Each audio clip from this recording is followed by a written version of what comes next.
صحیح بخاری حدیث نمبر 16۔ وہ نبی کریم صلی اللہ علیہ وآلہ وسلم سے آپ نے فرمایا 3 خصلتیں ایسی ہیں کہ جس میں یہ پیدا ہو جائیں اس نے ایمان کی مٹھاس کو پا لیا۔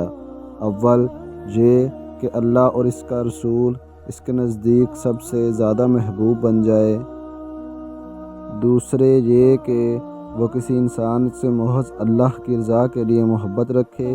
تیسرے یہ کہ وہ کفر میں واپس لوٹنے کو ایسا برا جانے جیسا کہ آگ میں ڈالے جانے کو برا جانتا ہے۔ حدیث نمبر 17۔ آپ نے فرمایا انصار سے محبت رکھنا ایمان کی نشانی ہے اور انصار سے کینہ رکھنا نفاق کی نشانی ہے۔ حدیث نمبر 18۔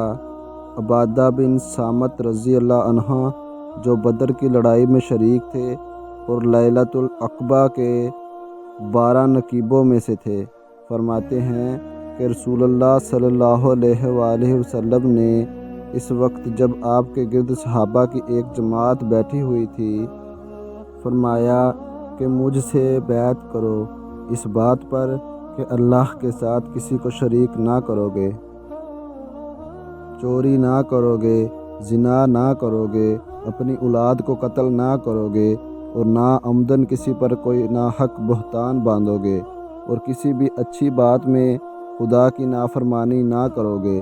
جو کوئی تم میں اس عہد کو پورا کرے گا تو اس کا ثواب اللہ کے ذمہ ہے،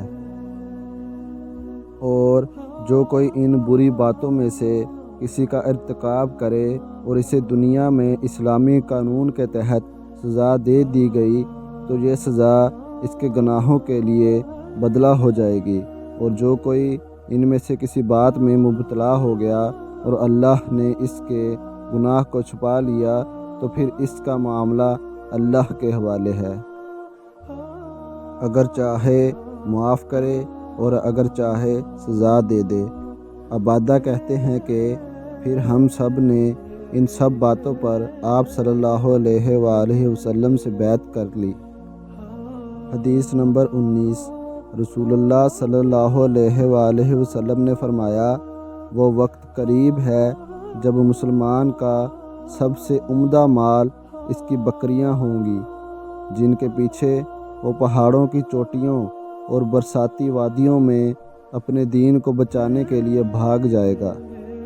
حدیث نمبر 20۔ رسول اللہ صلی اللہ علیہ وآلہ وسلم لوگوں کو کسی کام کا حکم دیتے تو وہ ایسا ہی کام ہوتا جس کے کرنے کی لوگوں میں طاقت ہوتی۔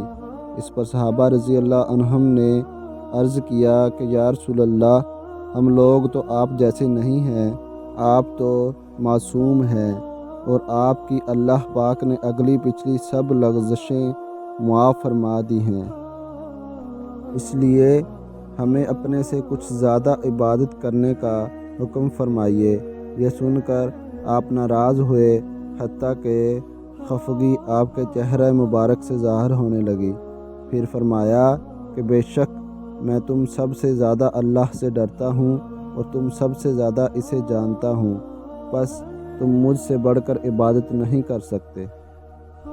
ایسی مزید احادیث اور اسلامی ویڈیوز کے لیے ہمارا چینل ذکر رب سبسکرائب کریں اور بیل آئیکن کا بٹن ضرور دبائیں تاکہ ہر آنے والی ویڈیو آپ تک پہنچ سکے۔